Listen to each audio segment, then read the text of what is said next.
People don't always think about nonprofit leaders as entrepreneurs. When I would look at opportunities for entrepreneurs, women of color entrepreneurs, it would always be, yeah, but we're not really talking about nonprofits. That's a different world. I would like to introduce a challenge to that.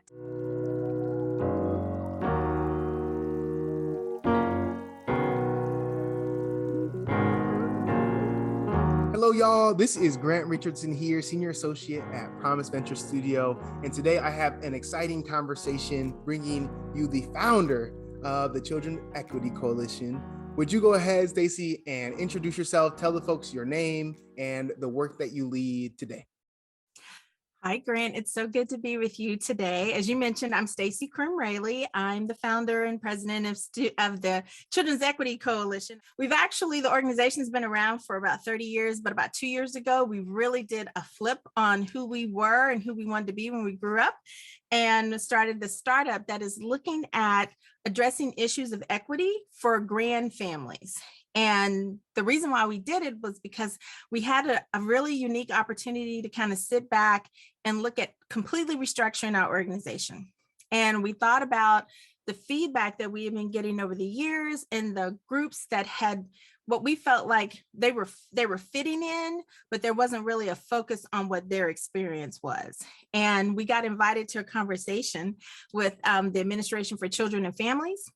And we listened to some of the stories that GrandFamilies and grandparents were sharing about the challenges that they have. And we thought there's just not enough people talking about this. And we felt like we could really be a voice for that. So that's how it came to be. I love that. And I definitely want to get more into kind of the day-to-day of what that work looks like and some of the activities that y'all have been undertaking. But before that, I want to learn a little bit more about Staci. So tell me a little bit about kind of what brought you to early childhood, but also to being a senior leader in an organization at such a key time. So talk to me about some of the mindsets that have brought you to this space and some of the experiences as well.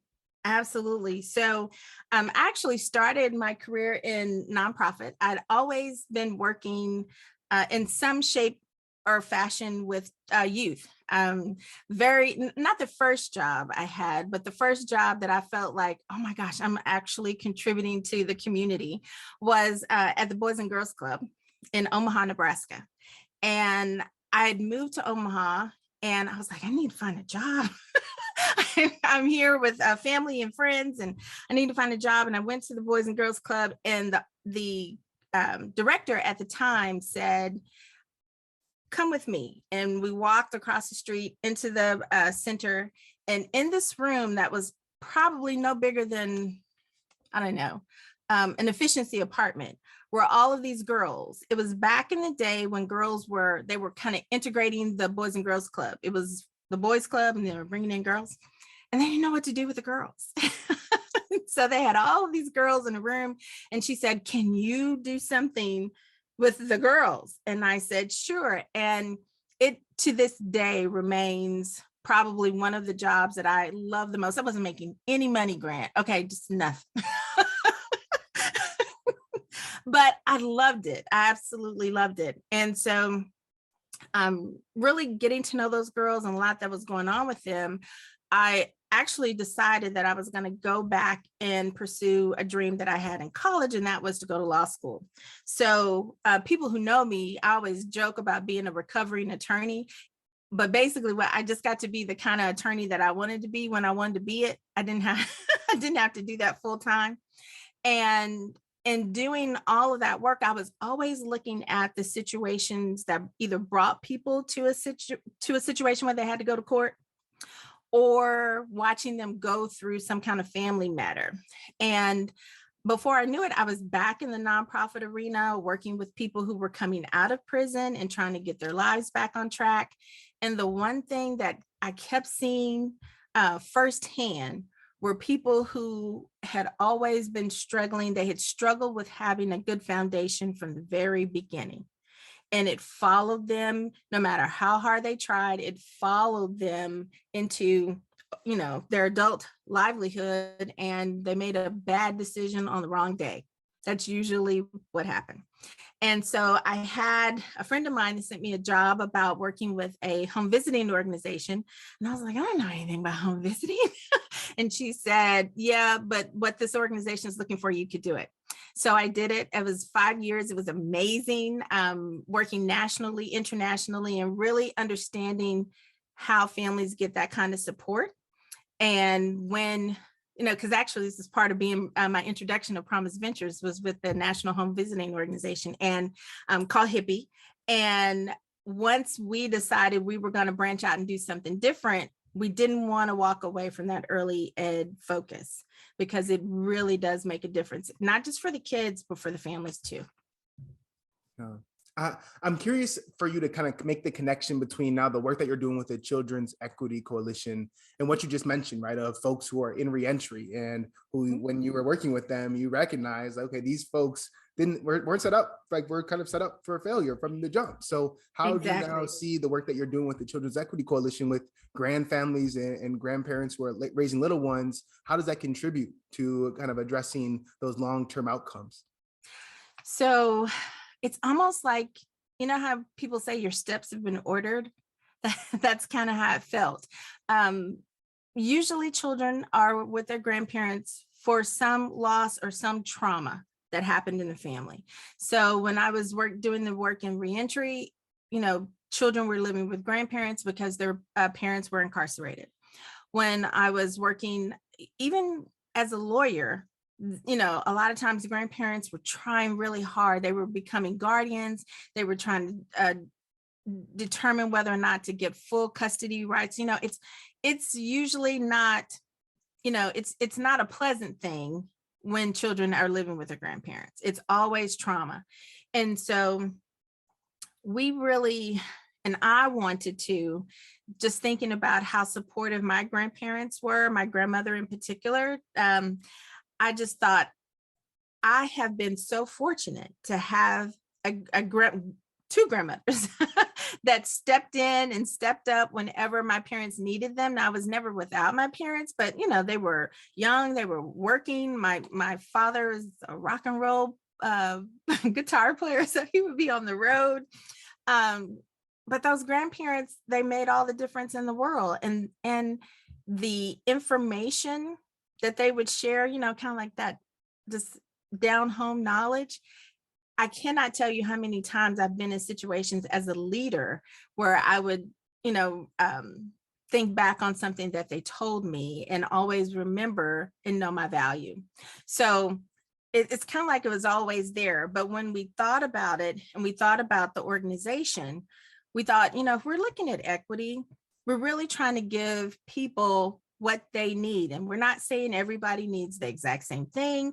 We're not saying, oh, the way to make this fair is to do this. We're saying, let's look at individuals, let's look at individual families, and let's really try to shape what they need. And if you're looking at grandfamilies, you've got generations, sometimes separated by one, maybe two generations, and they're trying to figure out this early childhood experience. And a lot of my grandparents are going, I'm barely on Facebook, if that. And then the others are saying, I don't know anything about this logging on. And during the pandemic, it was right there in our face, just right in our face. They would talk about not having computers in the home for the kids or not having internet access. And nobody really knew how bad it was. Some of us knew, some of us had an idea about the needs, but all of a sudden, everybody in the world knew that there are serious disparities between the access that some kids have and others. And so for us, it was an equity issue because when we were all at home logging on for school, some kids weren't going to school at all. And a lot of them were in homes that didn't have computers, they didn't have internet access. And if the school sent home a computer, sometimes it was in a family, a grandfamily, that they were like, we don't even know how to tell them to get on. We want a safe place to ask these questions. And we thought we could do that. We could help with that. I love that. Well, thank you for the work that you're leading. And I think one of the things that I can hear just with how you talk about the work is that it's clear like it's so informed by those who you're serving, right? And it's Right. not like thinking of them as an afterthought, but really centering them as you think about actually shaping your solution. And that's something that I think a lot of social entrepreneurs have trouble with, is how do we actually get that input and not do it retrospectively, but actually like do it as something proactively, that we are centering those voices of those that we're serving. So talk about like the role that's played in terms of your ability to actually build a organization that is self-sustaining, and two, kind of how you've seen that actually, how you've gone about that and how you've seen it actually inform your impact. Oh, excellent question. Thank you for asking. So the first thing is, like any nonprofit, really, especially a startup organization, we're always thinking about our work in terms of how are we going to be able to continue to do this, and what are we going to offer to the families that we serve. But we've never been a direct service entity.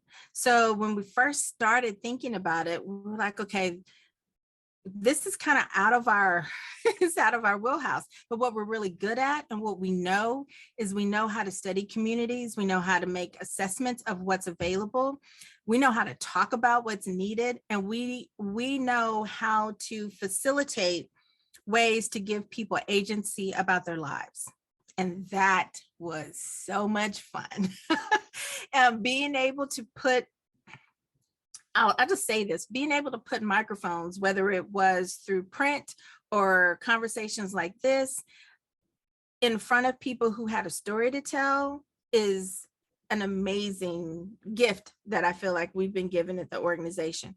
But we're still figuring it all out. We're still trying to understand what families need. Some, and GrandFamilies, it's interesting because you've got what we call middle-aged GrandFamilies, and then you've got older GrandFamilies, and their needs are very different. So for some, the grandparents are still working. They're working parents. They're very much in tune to contributing to their retirement. They're looking at their financial needs. And then you have older grandparents that, unfortunately, they may be living on a fixed income. They're really trying to make some later life decisions. And they often talk about what happens to my grandkids if something happens to me. And it's kind of like, it's the thing I know I need to be talking about, but I don't like the way it feels to talk about it.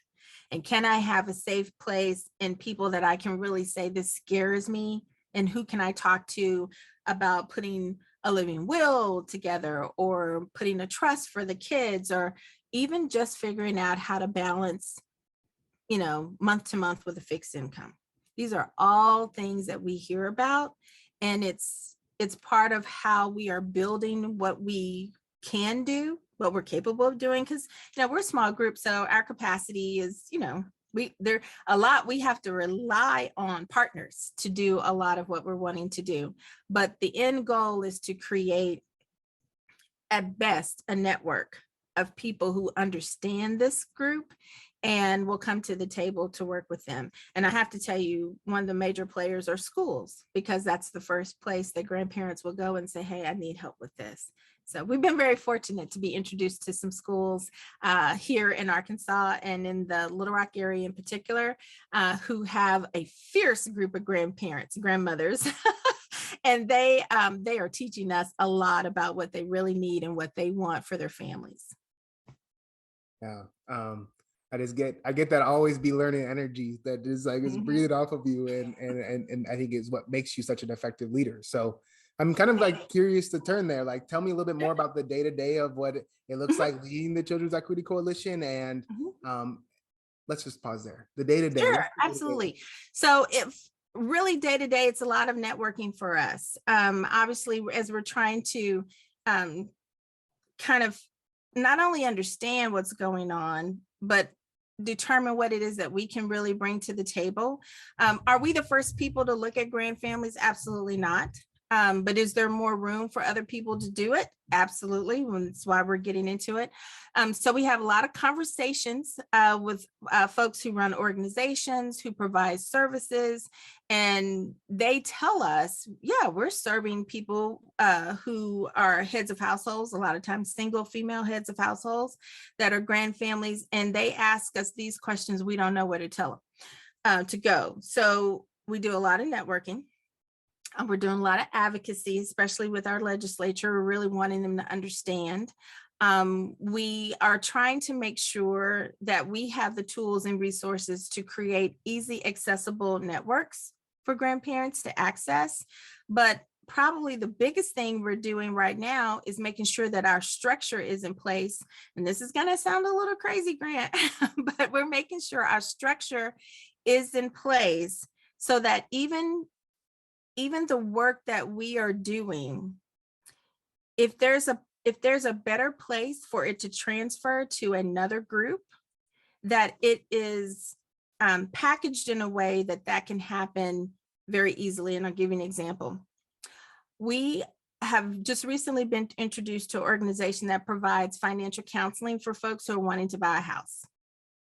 And one of the challenges for the people that they are working with is, one, wrapping your head around all of that comes with being a first-time home buyer, and trying to balance all of these needs for children and themselves and the home. And we happen to know about banks that put provisions in place so you don't bounce checks. There's actually a network of banks that will work with people at a certain age or a certain income level, and there are safeguards for them so that they don't have these enormous fees. They have a cushion for not bouncing the check. No, they didn't even know. So for us, that day-to-day, which was maybe 1 week, a month ago, was bringing those two entities together and letting them talk so that, one, the folks in the financial literacy program could learn about it, and two, the bank was creating a relationship with someone who, once they finish the program, is going to be looking for a mortgage, and they're probably going to have a really good relationship with the bank. No one knows Children's Equity Coalition is in the midst of that, but it's kind of behind the scenes doing that networking.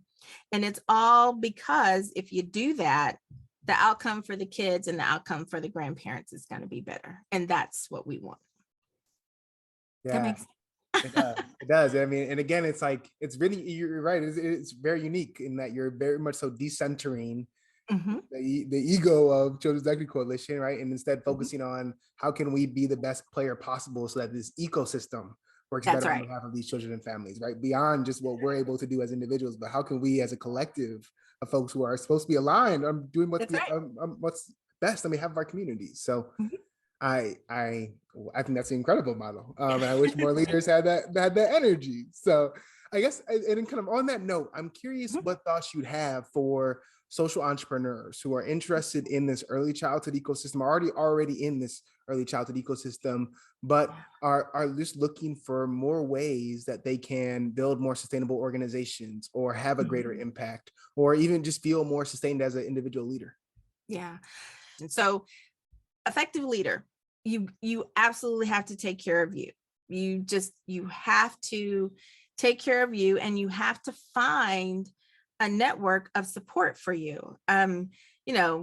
If someone told me 3 years ago, you're going to completely reinvent yourself in the organization, I would have been like, that's not me. No, that's not me. I'm real good. I come in and, people kind of tell me how things work. I can learn it really fast, and I can kind of take the engine and the ship to the next place. If I never thought of myself in that way, I never thought of myself as kind of taking something from scratch and starting from the beginning, but I never would have been able to get through it had I not found a network of support, of people who, even if they didn't see the world the same as me, they were navigating uncharted waters like I was, or they had been there before and done that. So that would be the first thing I would say as a leader. You absolutely have to find you a network or a space where you can get the support you need. The other thing I was thinking about this for social entrepreneurs is a lot of times in nonprofit world, People don't always think about nonprofit leaders as entrepreneurs. You know, we talk about social enterprise and social entrepreneurship. It's very common in our world. But when I would look at opportunities for entrepreneurs, women of color entrepreneurs, it would always be, yeah, but we're not really talking about nonprofits. That's a different world.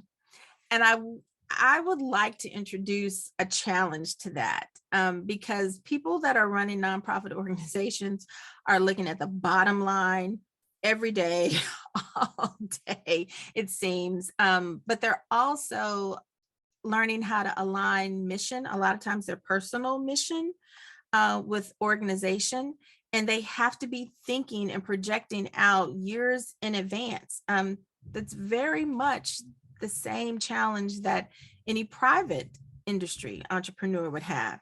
So one for social entrepreneurs is think that you are running a business, even though you may not think of it as a business, but you're certainly being challenged with some of the same things, and get in those circles. Be a part of those conversations and challenge people to see and understand the way you are approaching your work in the same way that other CEOs, COOs are doing in the private industry. And I'm actually kind of curious to go a different direction and layer deeper on Sure. something you shared, which is like this idea of networks. So you Mhm. are a member of the Promise Venture Network. You're an Okay. alumni of the Promising Ventures Fellowship. So talk to me about some of the value that the community around Promise Venture Studios has been able to provide to you as a leader in this space. How much time do you have? No. It's been amazing. So I'll tell you a quick story. I learned about Promise Venture 2 weeks before the fellowship application was due. And I talked to a mentor friend of mine, Michael Daughtery, and he said, "Oh yeah, this would be great, but you only have 2 weeks, you know, and it's a lot to get done in 2 weeks." Well, that's the best thing you can say to a person like me is, you know, you might not be able to get this done.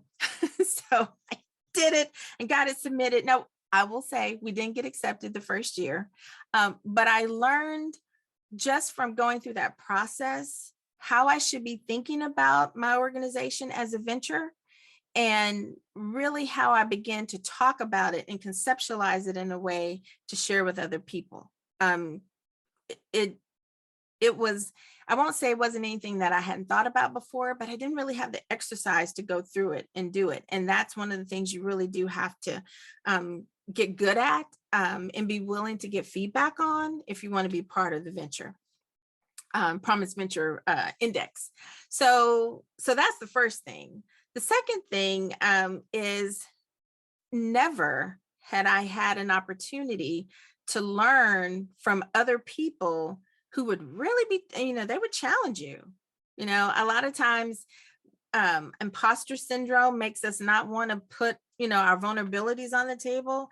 But in the network, especially in the fellowship, you're going to do it. That's absolutely what's going to happen. And it's not as scary as we sometimes think. Is you're actually like, oh yeah, that's right. I do need to think about that, or I do need to approach that differently. So that's been invaluable. I love that you can have office hours to talk about anything that pops up. And I will say, I have never had a conversation with anybody in Promise Venture that didn't lead to a connection or an opportunity or a different way of thinking about something. You will never have a conversation with anyone in Promise Venture that ends up, you know what, I don't really know, but if you find out anything, let me know and good luck. You will never have that conversation at Promise Venture. You will always either be put on a pathway to getting whatever your next hurdle is accomplished, or you're just going to flat out be connected with someone who can help you immediately. And I think there's just not a lot of places like that. So to me, it's been a godsend to really have them be a part of my experience. And I'm not, and you didn't pay me to say that. I'm about to say, like, people might be messaging me after this, like, you can't have biased interviewees. Like, you can't incentivize them. I promise y'all, I gave no incentives. No, This is sharing from not the at heart. all. That is really the way I feel about it. I've probably asked for help through somebody with Promise Venture at least 6 or 7 times in the last 3 years, different people. And it's always been well worth whatever 15, 30 minute, conversation or however long it takes. It's just, they come to the table knowledgeable. They come to the table with energy and a laser focus on you and what is going on for you. And that just, it just feels good. I haven't had an experience like it in any other fellowship at all. Yeah. Well, thank you. And we're very grateful to have leaders like you in the community. I mean, something you shared is really resonating with me right now, which is like, it takes some vulnerability, right? It takes some, okay, like I have to be okay with not being right about where Mhm. I was when I came in this, and have to That's be right. open-minded to other perspectives that can maybe allow me to better align with the impact goals that I actually have, or the business goals that I actually have. And so that is a mindset that not everyone is willing to endure. Yeah, I hear leaders talk about this all the time, and I have it too. There are days where you feel like, okay, I did good, I did right. And there are days when you're like, I do not know what I'm doing. Do they know that I don't know what I'm doing? you know, but you can have those conversations here, and the collaborative, which I know we're gonna get to that, has really begun to change the game about being in safe places and being able to really have those conversations. So let's go there now as we kind of wrap up our conversation. And so tell me more about the collaborative, Yeah. how, like, where y'all are currently at. Like, I think you are actually more involved in the planning process than I am. So like, one, that's great that we actually have leaders like you who are putting this together. So tell me more about what y'all are working on at this time. So the coolest thing about the collaborative is this idea of thinking about how you are operating and engaged in the world completely different. I'm like free thinking. It's like if the world could offer me, or if the world was a place that I felt free to navigate in, what would that look like? And can I be a part of it? And um, it was funny because when we first had a conversation as leaders of color in the early childhood space, I think the first maybe 20 minutes of the conversation was kind of like, really? You really want my you really want me to tell you? Because this journey is not easy. This journey is, and I spend most of my time making sure that I, dot this I and cross this T and whatnot. And you're saying to me, you want to have a real conversation about the challenges that I have. It actually took a minute for us, even looking at each other, people of color, to go, do they really want do they really want to talk about this? And once we got beyond that, it just took off. We were starting to have conversations, and we realized that for a lot of us, either we never or had rarely been invited into conversations, invited into an operation that was designed for me and designed based on my immutable characteristic in this world, a Black woman. And that, nobody ever asked me that. Usually we apply to be a part of something that's already got a structure, it's already got a criteria. We want to get in this college, we want to have our resume look this way to get this job. But the collaborative just turns that completely on its head, and it says, no, this is all about you.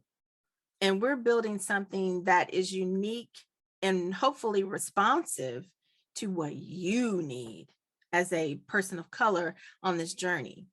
And in some ways, Grant, it's kind of sad to think that having that opportunity was a shock. You know, it was almost unbelievable. It's kind of sad to think that you engage in so many spaces that aren't designed that way. And this is just one. And in being a part of the collaborative, I'm super excited because what I what I get excited about the most is that we're going to create something that next year, 2 years from now, 5 years from now, a leader like me will have somewhere to go, you know, as opposed to feeling like you're out on this island all by yourself. Yeah. It doesn't get any better than that. I you know, I think everyone that's a part of it has just this very internal joy every time we talk about it, every time we get together. We refer to it as melanated joy. And I have taken every opportunity I can to tell people about how good that feels. And the fact that other people are not only going to get to be a part of it, but other people are going to learn because they're going to see, oh my gosh, I never even knew this much about Staci because I was so busy trying to make sure she understood how to operate in this system. And her story is amazing, or her ideas make me really think about things differently. Um, but it took Promise Venture to have that. You know, nobody else, nobody else brought that, and I think that's a testament to you guys and the amount of brain power that is going on in the organization. Wow. Thank you, Staci. You're welcome. It's my pleasure to tell you because I love every time I see it on my calendar. I'm like, oh, the collaborative is today. We showing up today, right? That's right. Yeah. Clear my calendar. If I have anything, yeah, no, it's a great experience. I'm looking forward to the launch later this fall. Yes, I will make sure to share resources about how folks can follow along on the journey for the Early Childhood Leaders of Colors Collaborative. So Perfect. awesome. Thank you, Staci. And we will Okay. end out. All right. Thanks, Grant. This is Grant Richardson here. Thanks for listening, and be sure to follow for more. Are you a leader of color in early childhood? Join us for the launch event of the Early Childhood Leaders of Color Collaborative. Learn more at promisestudio.org/ECLOC.